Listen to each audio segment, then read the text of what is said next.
Welcome, episode 2 of the High Ticket Snails podcast.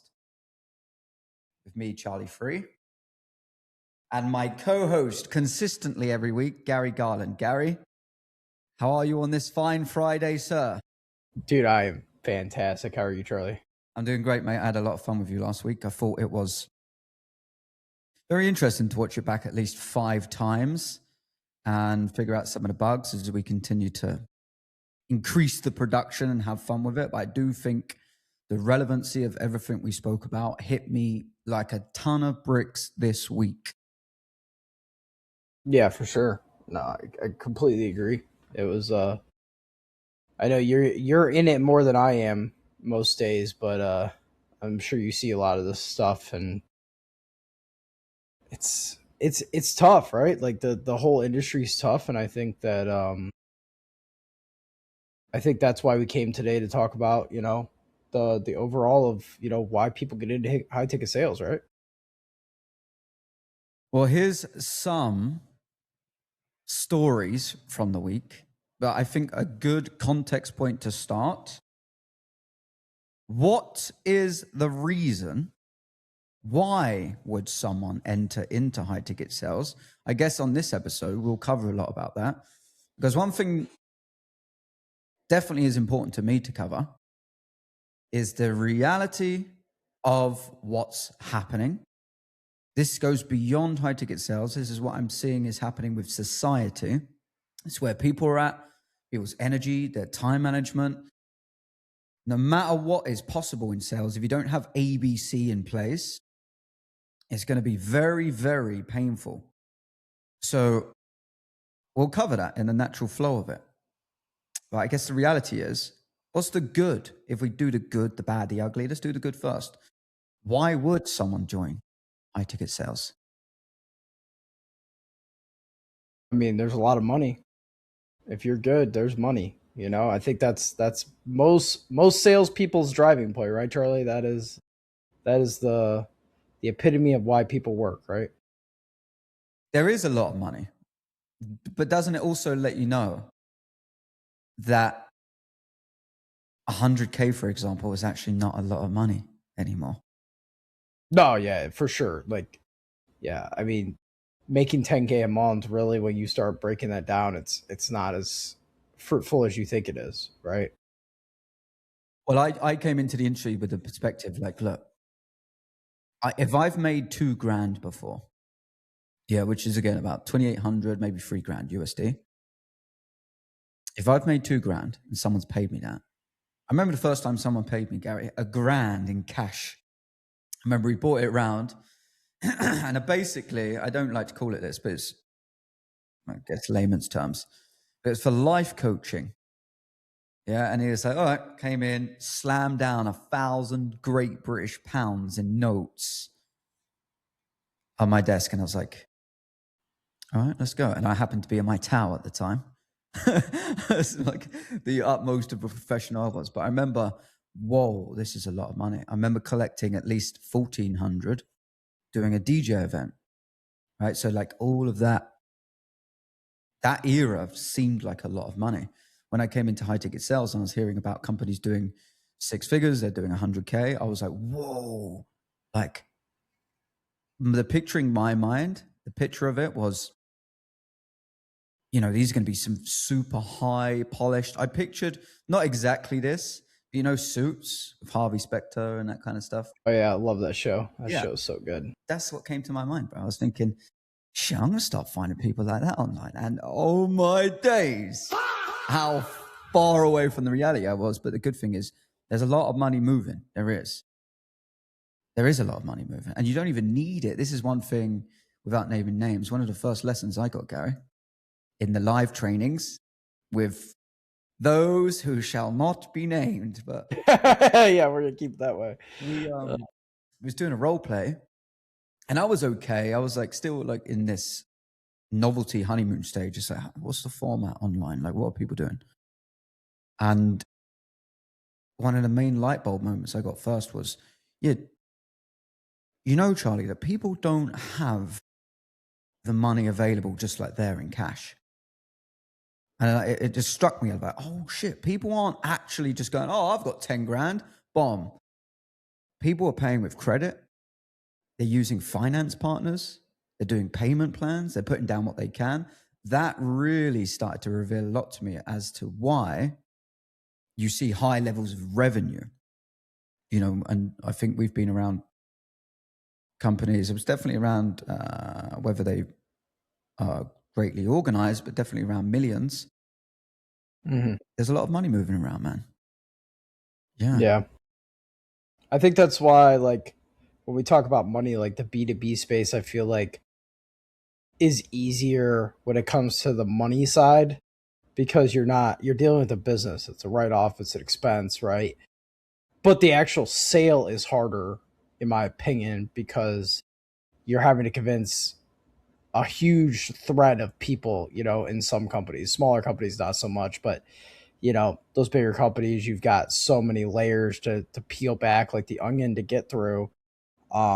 It kind of makes it more difficult where your consumer side, you know, you may have a spouse and that's about it, right? You're not, or a parent or whatever, but you're not, they don't have the liquid cash. Like I know when I got in the space, I didn't have, you know, whatever, $6,000 or whatever it was to get the training. So like I was on a payment plan too, right? It was just the nature of the economy. Everybody puts everything on a credit card nowadays. So Yeah. The initial point, right? Money. People come in for mm-hmm. money. What also became clear to me is how much is, because to me, one of the biggest questions I was asking myself, starting to focus on finance, to shift my situation, I was in the bottom 35% of household incomes in 2022. In 2025, I started to hit the top 2%. And the difference, I mean, there's loads of differences, but the main one I remember at the start is like, how are people paying this much money? Like, what is happening? And when you start to realize the format, you know, 10K a month is completely unacceptable for me right now. Completely unacceptable. It's like, it's not good enough. It's nowhere near good enough for like the scale of things I'm moving towards, of course. But 2.5, 3 years ago, 10K a month was insane. And I think the biggest thing you realize is why you can get that, how you can get that. And when you do, it seems so normal. It's not like, wow, I've got 10K a month. You become a 10K a month individual and it naturally happens as a consequence. Money is always the consequence. Money is always the result of where you are and what you do. And if you do sell a high ticket product, let's even middle ground it. So it's 5 grand, 5K, yeah? Because one of the offers I was on was 49K minimal buy-in price. But Right. like, it's a load of different stuff, 5K. For you to make 10K a month, you're doing $500 commission per deal, then you need to do 20 deals in the month. My math's Right. right there, right? 20 Yeah. deals, $500. And that 20 deals is great if you can secure 4 decent calls a day, Monday to Friday. If you can do that, it's like you can kind of get there, but then starts to get a little bit more clear as to why that can be harder because of the environment, the marketing, the leads, the standards, the operations, the leadership, all the other stuff. But one of the main questions I ask people in the class, Gary, is first of all, what's your income target? Right? And then I say, okay, in a sentence or like describe to me how you get there. And it's amazing the gap of information they have. But how do I get 10K a month? Right? And some people will just be like, sell. Okay. What do you need to sell? You need leads. You need opportunity. You need, I've actually got a message here. This won't come up on stream, but for the sake of it, I'm going to put this in the chat. This is something that I do in classes all the time, if I can. It's not coming up right now. But basically, it's a breakdown. So 10K a month, this ticket with a close rate of 30%, for example, with a show rate of maybe 70%. And you have to figure out all the numbers, which leads me to this, how much you have to overcompensate on everything. So you fall back onto a 10K a month or so. There's definitely a lot of money to be made, but you learn before you earn, is what I would say. Yeah, I mean, I know in a lot of these cases we talk about the fact that um, we're trying to figure out the why. Why high ticket sales? Like, I mean, you go sell cars, you could, you know, run the chains of a corporate, whatever, to ultimately get that 10K a month, right? So why high ticket sales? Like that, what is their why? Why is their reasoning for coming this route and not going a different route? Mm-hmm. Yeah. Yeah. Why, to me, everyone will have a different why.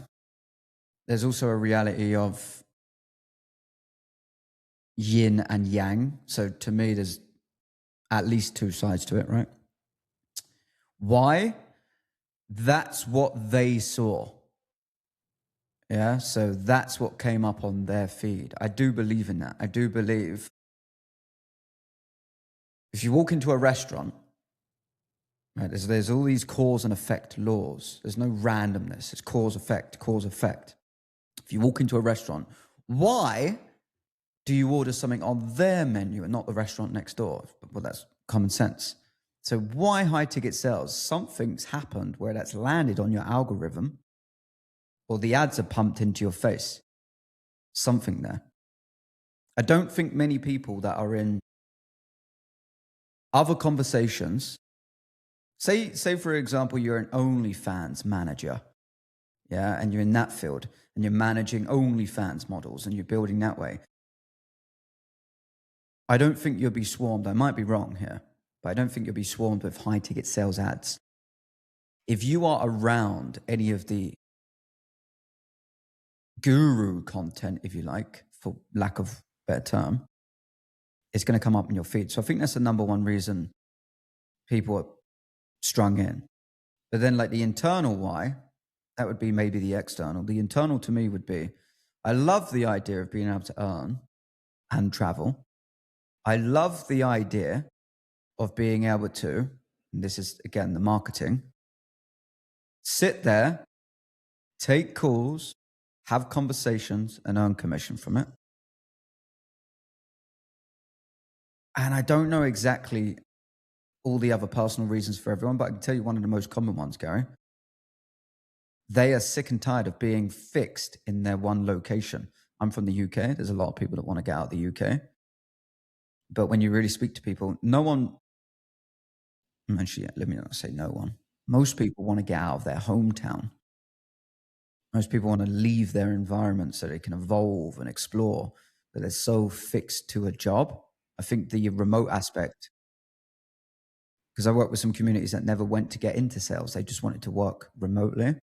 Mm-hmm. And then they stumbled across the Charlie man, yeah, Bruh. And I'm here. Mm-hmm. That is a key aspect for people. How do you make money through a laptop whilst traveling wherever you want to go on Earth, essentially? No, for sure. I think for me, it's a different world, right? I did sales for a long time in person, things like that, but um, getting out of the corporate world and be able to have more freedom with my kids, their stuff they're involved in, stuff like that is one of the main reasons I went this route, right? I'm like, I'm good at sales. I know what I'm doing. I can make an easy living. And, I was making that 4 to 5K a month in my corporate job, and like looking at 10K, when you start doubling that number, that is a whole difference of world, right? Like for most people.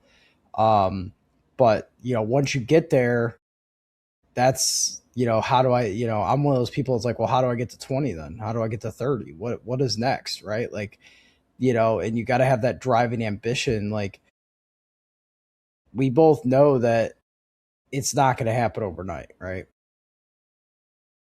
I thought it was, mate. Yeah. I thought I was gonna, Yeah. bro. I thought I was gonna fucking wake up. I mean, I'm sure there's some people that it does happen, right? But like, you got to build a brand. You got to, whether you're working for somebody else or not, like you still have to learn the ins and outs of that offer. Like as much training as I had, every offer I was on, the sales process similar, right? But there's those little quirks that help you get over the edge. And it's funny because I know this is a bit off topic, but like every business owner, the way they sell is different. And like if I was selling you my product and I'm the owner, right? You're already bought into me in my brand, so you're just gonna buy, right? The sales process is 10 times easier in a lot of cases as the owner, but somebody coming in as a third party selling it on behalf of somebody else, it's a whole different, you know what I mean? Like it's just a different it's different, completely different. So Yeah. You're talking about, maybe, I think you're touching on some of the shock factor that you get if you, I don't know the exact statistic, but I think it's around 7 hours. Someone has to absorb 7 hours of content. These are all, like, take this with a pinch of salt, but like 7 hours of content, they watch that. They feel like there's enough trust, understanding, harmonization there that they want to get to know more. And then you go through that process and maybe you see them on the video sales letter. It's on a landing page. Yeah. And it's like, and for listeners and viewers, context here. There's a load of things that we could talk about. A lot of the context of what we'll touch on is individuals helping other individuals break into high ticket sales. There's a lot of that going on. And one of the things we addressed last week, the reality of the space is people are doing that without experience. Like they jump into that because they believe that's easier. And there's some people out there that are really experienced, got a lot of skill, got a lot of value, got a lot of network, and they can give people all the support to make it as easy as possible. Doesn't mean it's going to happen, but easy as possible. And there was a podcast I was watching yesterday, Gary, of other individuals. We actually work with them. And they were talking about this. The narrative that came out of that podcast for the guy that was selling was, who are we to say no to someone if they really want to give it a shot? But the reality of what happens when they take on people that want to get into this space and they love the idea of it and they see all the right things on the call, and this is without going into the details of how important the sales call is to set someone up for success if they need to do the work. Bar none, I don't think anyone has like detailed that in the same way that I have done in hundreds of hours of classes, because I actually give a fuck about that. I care about that. Even if you do that though, if someone just doesn't have it in them, if they can't organize their week, if they aren't able to stick to things that they say, if they're not self-aware, it's always going to be ice skating uphill. So, I mean, I kind of segued into many different directions there, anchoring back to this point. You run through a VSL, you go through marketing, you see a guy that you start to build trust with, and then you see someone completely different. Someone that's like, you see these high quality produced videos. This is what we speak to about in classes to aspiring sales reps all day. It's like, guys, if you show up, there's a guy that showed up the other day it was almost like he was lying down. He was lying down, borderline. He was like this. Right? He's lying down, super low energy, lying down, and that was obviously how he was talking. And without going into details, people were going through their personal troubles. He was on the call. But the reality is, I was like, you could be the greatest sales professional in the world, but everyone seems to miss all the other shit of what is required, particularly online now. If you show up and you aren't sharp, presentable, energetic, you don't have to be excitable. You can't be a low energy being. Yeah, and I've just got this ambition to make it. I've lost interest in what you're talking about already because you're too slow, you're too low energy. You have to work on those basic things in your life if you're going to come into this industry, and if you are going to win, you have to have that. because no prospect is buying from someone that they don't get energy from. No prospect is buying from someone they get onto a call with or hear, and they're like, oh, who the fuck is this? Like I said this to the guys the other day, yeah? And shout out to all my Indian friends, yeah? Shout out to my Indian friends. But I'm going to address something that's very, very obvious here. Someone asked me, Charlie, do you think people, and this was with I work with many of them, so it is what it is, but like, this is one Muslim community, right? And he was asking, do you think like people are deciding whether to hire people and making judgments on their like image and how they look? And I went, absolutely. Yeah, it's got nothing to do with, it's a stupid argument. He said, I don't think it's racism, but he used that word. It's got nothing to do with that. It's got everything to do with humans are judging humans all the time. And I said to you, I said to the class, I said, guys, imagine getting a phone call. Yeah. You pick it up, and in all due respect, you hear a guy with the thickest Indian accent you've ever heard in your life trying to sell you something. What do? You're all buying, right? And they all chuckled. And in that, without me having to say anything more, in that lies the nature of humans. We have to have trust with who we're buying from. And if you've got laundry in the background, if you aren't showing up as someone that looks like 10K, it's never going to work for you. So if you can get those things in order first, sales is easy, Gary, isn't it? Fucking hell, mate. Yeah, I mean, the thing is, right, like the analogy I've used for years is like you need to practice how you play, right? It's like sports, right? Like those guys that go out there to play baseball, soccer, or football, they go out there and practice like they're playing a game every time, right? It's the same thing in high ticket sales. If you don't show up with your A game when you're doing a mock call or you show up to a class and you're learning something, it's never going to translate to that sale, right? If you can't give yourself self-feedback and things like that, it's never going to be successful long term because you're not putting in the effort, you're not putting in the work, right? Like, so keyword effort. Keyword is like, do you know what it becomes to me? It becomes to me a great opportunity, actually, with optimism. If that is the bar, if that is the standard, if where humanity and society is moving is in an unbelievable, like dystopia of effort, great if you can make a bit of effort. How do you, someone got caught up on this yesterday. I'm kind of just flowing here because this is the reality of it. What do I say? And I say this respectfully, right? He came to me. Is a guy that had 40 years on earth. So he's got 40 years. He presented himself well on camera. From the Loom videos, those of you that aren't so clued up on the industry and the buzzwords, Loom is basically just a software. It's the bread and butter of how you present yourself to organizations that might want to hire you. As a side note, his Loom is strong. He presents himself well. And I say this from a place of love because I'm working with this guy in the DMs now, and I think like got a breakthrough with him. He showed up. He was like, "Oh, I've just hit a bit of a wall." I'm like, "Cool, yeah, what?" And he's like, "I'm just not too sure how to answer the questions that they're asking me." I'm like, "Okay, well, what ones?" And the question he used was, "What makes you different from anyone else?" And I was like, "Are you telling me you've not applied to any roles and you're stuck here and you're frozen because you're stuck on that question?" Because you think there's a perfect answer that they want to hear. Yeah. And I'm actually going to recreate. This is what happens in Charlie's classes. This is exactly what I did. I've got the answer for you, sir.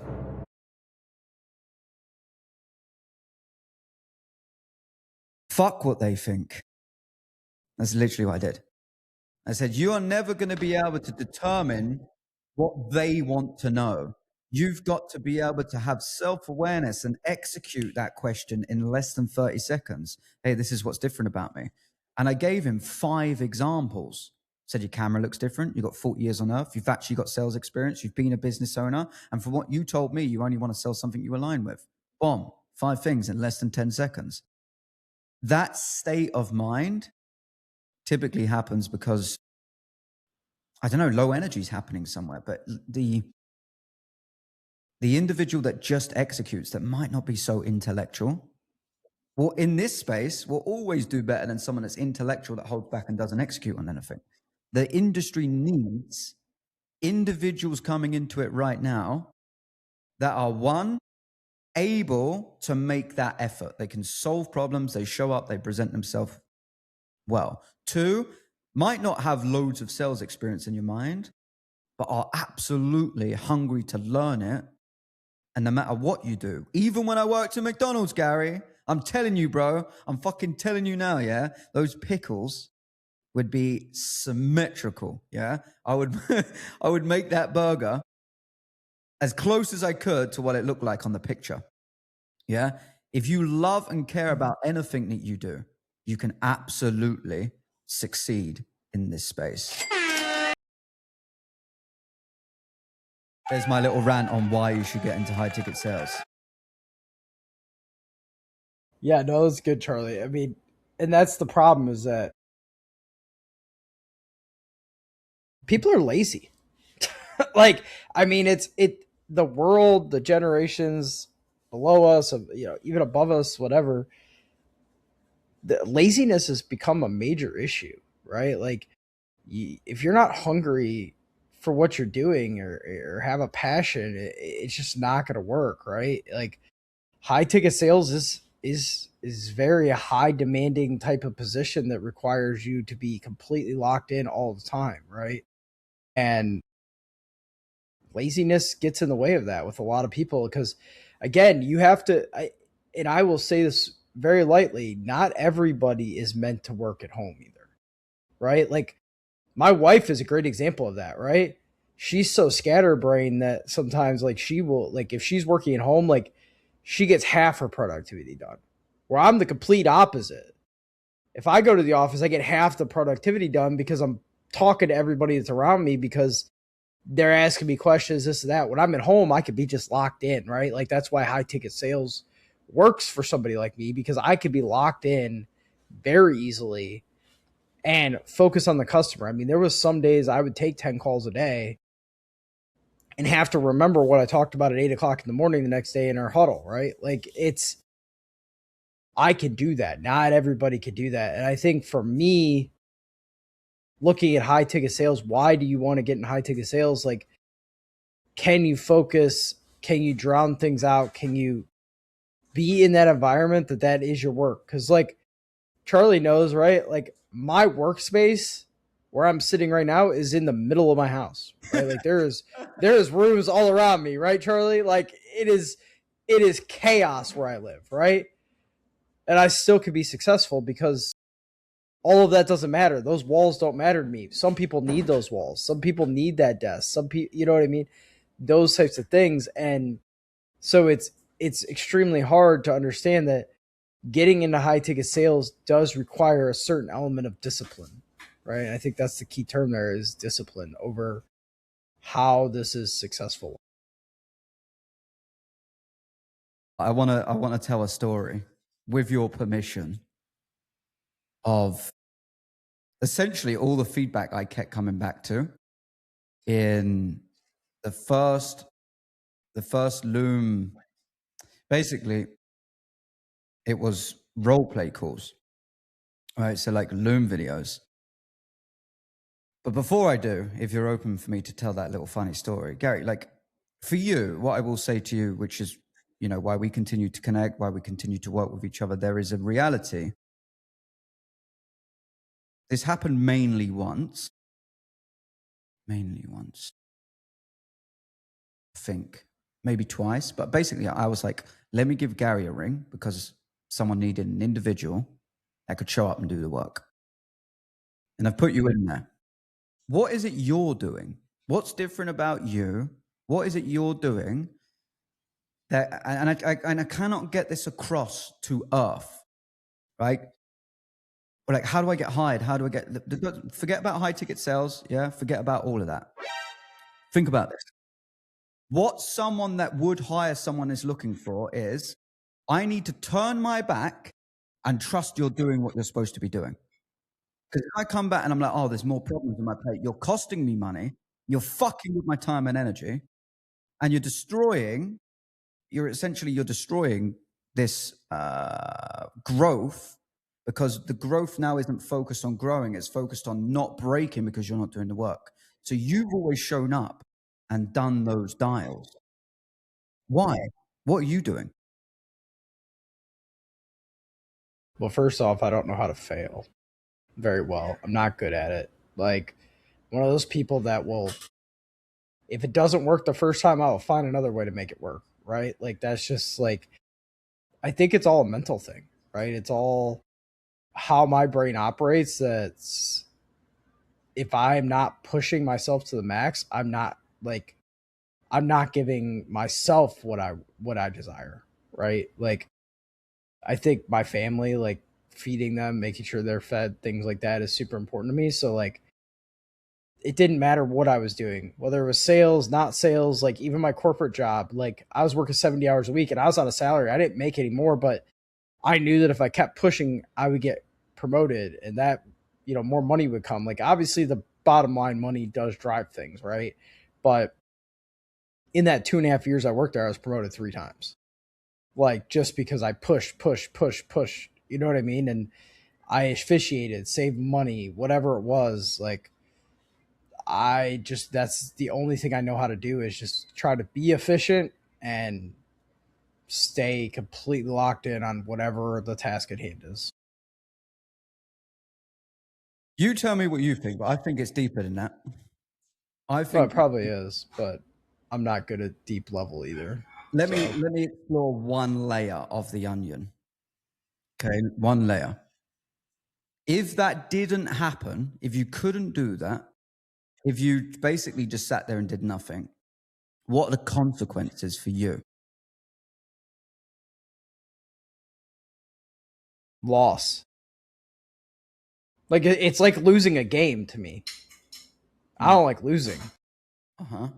So if I sat there and did nothing, it's like playing chess and not moving my pawns, right? Like I can't operate that way. Like complete loss of not just materialistic things, but like loss of mental aspect. I mean, I think you remember when I lost that first roll after 9 days and it was completely out of my control, dude. That was like, I'll be honest, I wanted to go where they were, like, and have a deep fight. You know what I mean? Because I'm like, I was putting in the effort and it got ripped out from underneath me, right? Like, the, I think the deepness of that is like just straight, brutal, natured, like, never stop. You know what I mean? It's like when dogs fight, they fight to the death. I that's how I am, you know. As a side note, I can hear the cereal that your family are having in the background, just as a cue. It might be wise in the gaps to just isolate your mic. Don't move your family out the room, but this is leading me to the story. This is a good segue, and this is also an important context point. When I was first reviewing looms for Gary, for example, like so much of what Gary could do is that's the easy part. Like how to run a discovery, how to run a process. Gary was also like, to me, someone that came from a hyper proficient environment, very structured, very well oiled, boom, boom, boom, boom, boom, boom. But I, for the life of me, couldn't hear him. Yeah, because every single moment, like, there was a dog, there was some other shit going on in the background. I was like, Gary, if there is anything that we can do to revolutionize your life, let's build a nuclear bunker in your garden where you can connect your Ethernet cable and work from, right? There is a reality I see all day. And let me give you the opposing extreme version. Now, aside coffee just being brought to me a moment ago, Givelet, No, and because that's permission I've granted. I tell you now, I'm in a room. I'm in a room right now. I've earned this position just so like people understand. I have worked so hard for this. I was a kid sharing a room with my bedroom, and I had a safe, and I would lock my hair gels in my safe, when I was a child. Like I, as a child, had this ambition to get my own space and be left alone. I'm very hermetic. I've earned up to the position now where the room I'm in, I'm directly connected by Ethernet cable. There's a bulletproof door here. This is a room they used to call the safe haven because essentially there was an embassy worker that used to live in this house and they added all this extra security. There's like a peephole in this door. It's bulletproof. You can't see it on camera, but it's like additional metal casing around like certain windows and that.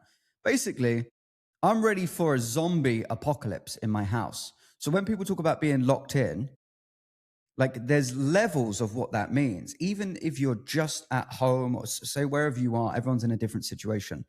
If you're good at like putting headphones on, blocking everything out, if you're really coming from the dirt, like I'm broke, I don't earn any money, I really want to make this work. All of the sales skills, all of the stuff anyone can teach you, everyone is going to have so many different things they can tell you what to do. But you've got to remove the things that stop you from doing what you know you need to do. So if you can't get focus, if you aren't able to attain concentration, you'll never get anywhere. So you have to master these internal things first. You have to get it right in your home first. And that brings me to this point.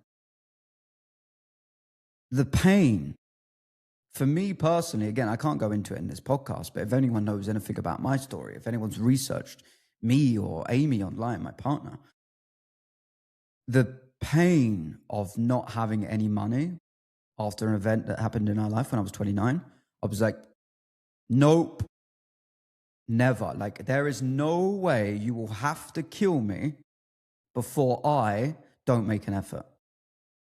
And I will get obsessive with it. No one distracts me. I'm not attached to any neighbors. Like I am in the pinnacle for me, the best position I've ever been in my life for focus. And what I'm doing now, not having to travel around every 90 days because I'm settled in a secret location in Eastern Europe, I'm compounding that growth like you would not believe. But Gary, I'll be real with you. It's taken me fucking 30 years, bro. It's taken me 30 years, mate. I remember literally keeping rice and pasta in my bedroom, when I was bodybuilding back in the day, because I didn't want my family to use it. I couldn't tell you how much freedom I found by having my own fridge in my room. Like I desire isolation so I can focus and build my life. Number one thing I see with people that stops them as we move into this next section in just a moment. They've got it in them. The potential's there, but they're not willing to sacrifice and shift the environment that's required for them to succeed. Which leads us into this, Gary. Are you ready? It's the question of the week. Gary, as always, I'm going to ask you a question. You're going to ask me a question.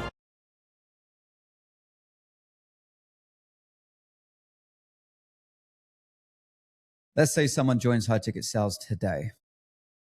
What would you advise, number one priority for them if they want to succeed in this space? Set your expectations. Build yourself a community around yourself of people, whether it's your coworkers, people learning in the community that you're learning in. Like build that environment. Make the environment what you need it to be successful.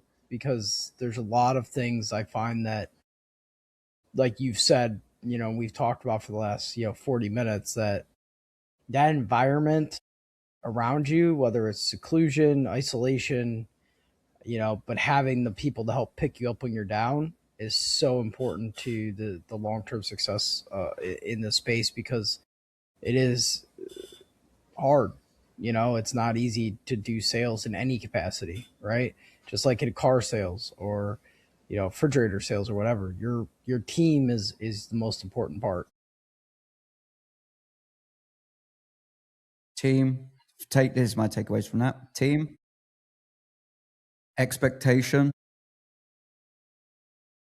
Yeah, so community, expectation, solid points. Fire away. What's your question for me? I think my question to you, Charlie, is if you could start all over again, right? What in life on earth? In high ticket sales. Okay, in high ticket sales, yeah. Yeah. What are 3 things that you would do differently? I would. Oh, Gary, there's so many things that come to my mind. I know. I'm sure, but it's the Okay. 3 main points here. So just I'm going to build this like a plant or a tree. Okay. So the roots, nothing. I would change nothing. Completely love it. Swallow it, eat it. I'm accountable. I'm responsible for everything in my life. This is what I would change. You say top 3 things. Okay. What would I change?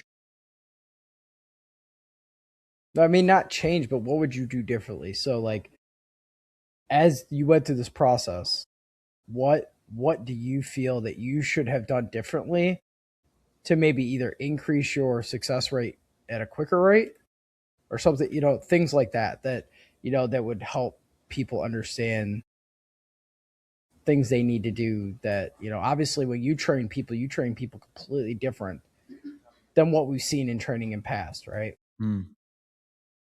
You know what? I don't just say this, but this is so hard for me because I'm so happy with the way it unfolded, even through the mistakes.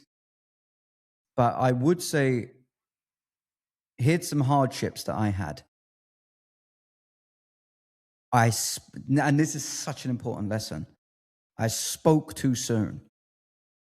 I spoke way too soon to Amy. Yeah. So I said this last week. I said to Amy, babe, by Christmas, yeah, we're doing 10K a month, mate. Yeah. I'm going to be a fucking millionaire. Yeah. So I would have shut my mouth. I would have kept quiet and I would have been like, babe, let's get focused. I'm not going to say when this is going to happen, but I will die. I promise you, I will die before this doesn't happen. If there's blood pumping in me and there's air in my lungs, I fucking 100% guarantee you this will happen. Unshakable conviction. But by putting a time on it, that fucked me. That killed me mentally. Similar to you, but Gary, I don't know how long you've probably been doing it longer than me, to be fair. Actually, me and you shared some more personal stories. I know a bit more about yours. But like after a certain point, I really started to lead my family. I really started to take control. I really started to really manage those responsibilities. I was always an entrepreneur that never really took a lot home, but I was building a lot of experience, a lot of grit, a lot of character, a lot of skills. And that only really started to pay off for my family in 2020. When my partner who worked in the hospitals, I think me and you have a very similar story, Gary. My partner worked in the hospitals and it was like 2020 changed. And it was like, there's no way she's going to stay in that hospital environment. And what do you know? She starts helping me with all the businesses that I built. So if anything, I would have shut my mouth. Yeah. And I talk about this in my music. I talk about this all the time. Shut your mouth, know your role is rule number 1. And I open my mouth too soon. So number 1, don't get excited. Yeah. Don't speak that out. Number 2, if I was really going to approach it differently, I would have sooner accepted what I later realized is, this is some game for you guys, yeah? This is some absolute game. This is what I call the Trojan horse. If you see a job, if you like, I'm just using these layman terms, see a job and it says DM setter, and you're like, I don't want to be a DM setter. I want to be a closer. This is, again, a mindset I had early on. You should always apply because you should be looking at the bigger picture. What's the success of that team? What's the success of that company? Who are those people? Do you align with them? Because the Trojan horse is, if you can get your foot in the door, you can do what I call staircasing, and you grow within that company. And because I was looking at these closing positions, it took me longer to land a role. So I would have changed that. I would have been like, oh, just get my phone. Because that's where I eventually came to. I was like, I'll just get in a team. It won't take me long. Like, as soon as I get in a team, I've got no closing experience in high ticket sales on paper. So it's making it hard for some people to believe that I can do it, even if they liked me. Yeah, I would have changed that. And then thirdly, tracking. I've got it in paper trail. I set a goal. I don't know if you remember this, Gary. This is when the community we joined was on Slack. But I came in with a completely different level of tenacity quite clearly than everyone else. And when I said publicly in the group, I'm going to do 100 mock calls in 90 days or whatever it was, people were like, whoa, that's a lot. Like, you can really do that many, like, whoa. And then some of the coaches were like, that's the spirit, guys. You should all be like looking at Charlie and aiming for those numbers. And I've got my calendar bookings of that period, and you can see them all. But I would have tracked. I tell this to people all the time. If you don't track, you lack. If you don't know exactly what you're doing, you can't progressively overload. You can't measure it. You can't grow it. And when it's stuck on you in this industry and people go, what have you done? Like, okay, you've never joined a role. What can you show me that you're doing? You go, look, I've done 100 mock calls in the last 90 days. Just so you know, in my community, the person that's second has done 21. So I don't know the exact math, 400% more effective, maybe more. I don't know what it is. Than this person that's second. Like, you've got to use anything that you can, and I would attract more to make that easier for me rather than just having it as something I could say. That would be my three biggest things. But honestly, Gary, I'm super happy with everything because my whole journey has been a testament of my character. Even when I joined a shitty role and I found out that the fulfillment wasn't fulfilling, I never, like, there's a story I will maybe go into another time, but long story short, basically everyone else decided to stay in that team, even though we eventually got on a meeting with the CEO, and I called the CEO out on that room. I called him out. And my quote was, after he spoke for about 45 minutes, trying to justify why they were delivering when they weren't, I went, oh, yeah, I've listened to you for the last 45 minutes. It sounds like you spoke a lot of vegetables and there's no meat to what you're saying. I believe you're probably convincing yourself this is working and trying to take us with you. And I called him out and everyone was like, oh, shit. And he was like, well, you had your mind made up before you already got in it. So if anyone wants to leave, leave now. And I'm like, I'm out. This was on a Friday. And I left that meeting liberated, bro. Cannot tell you, I had like a spiritual, like my spirit left my body. I felt really good about it karmically. And then what do you know? Everyone else stayed. And I'm like, we're going to see how it plays out. What do you think happened, Gary? Monday comes around. The team's pulled. Why? Because they realized it was bullshit. And I was like, yeah.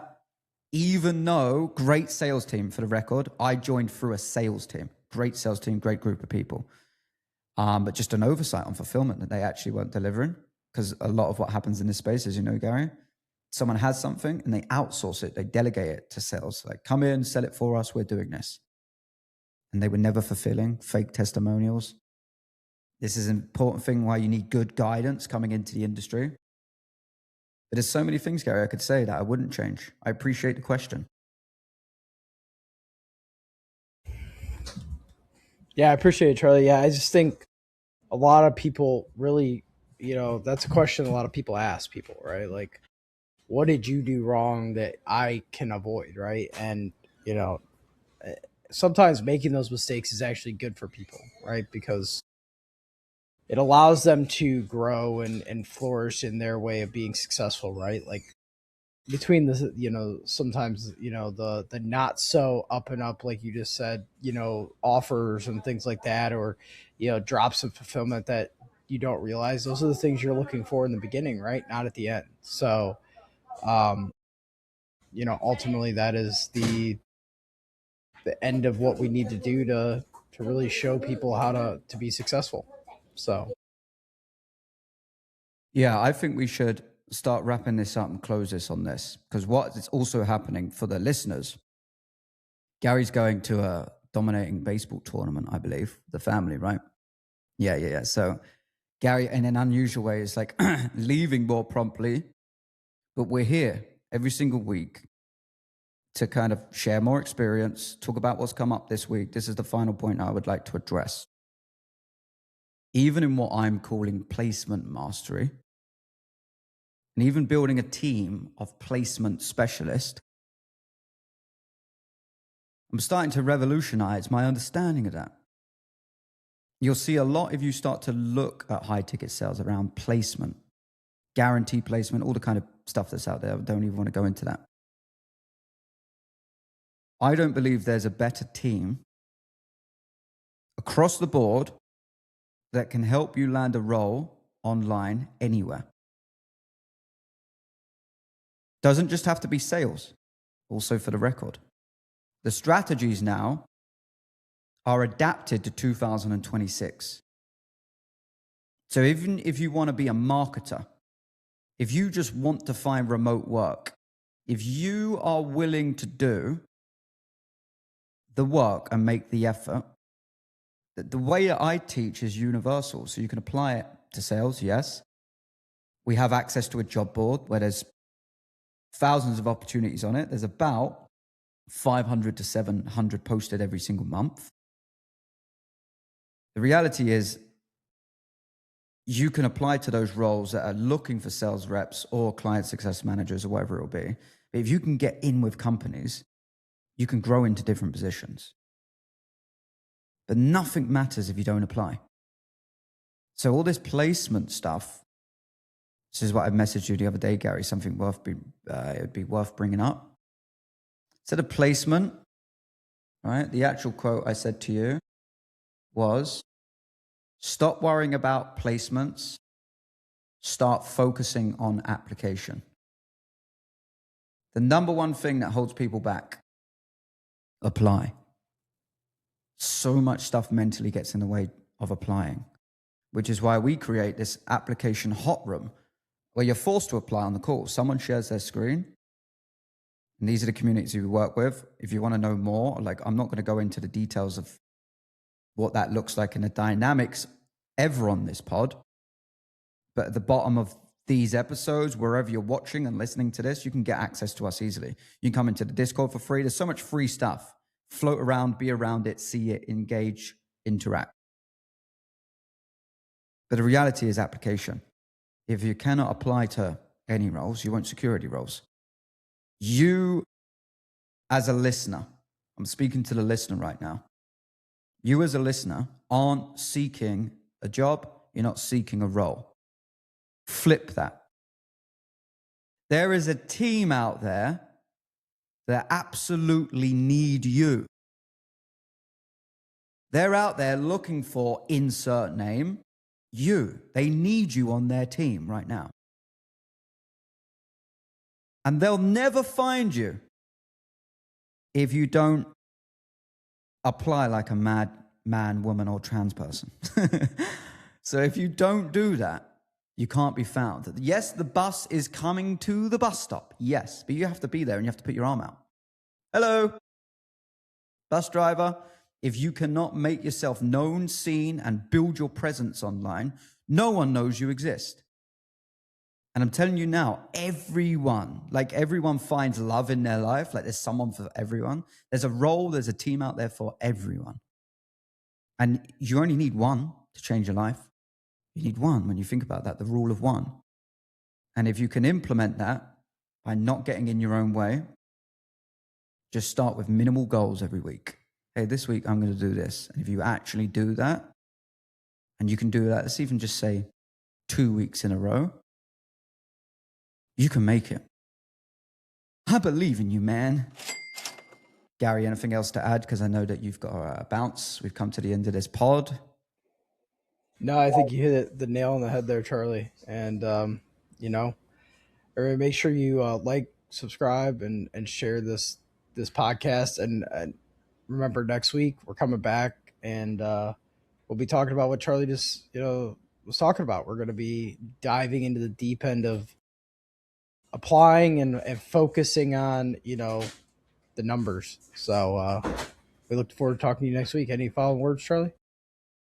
If you have stories, if you're in high ticket sales, email them to us. Good, bad, ugly stories, no matter what it is. Just be really real, raw, honest. We'll do this with, again, a sense of I'm revolutionizing professionalism, yeah?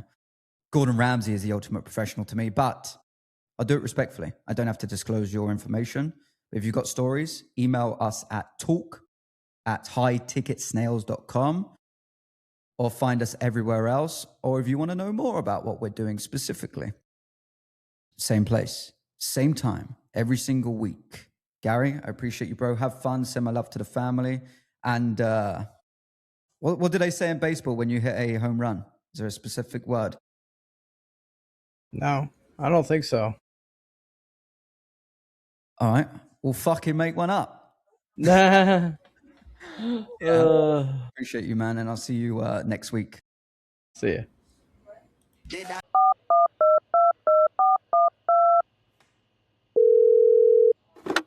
Hello, motherfucker.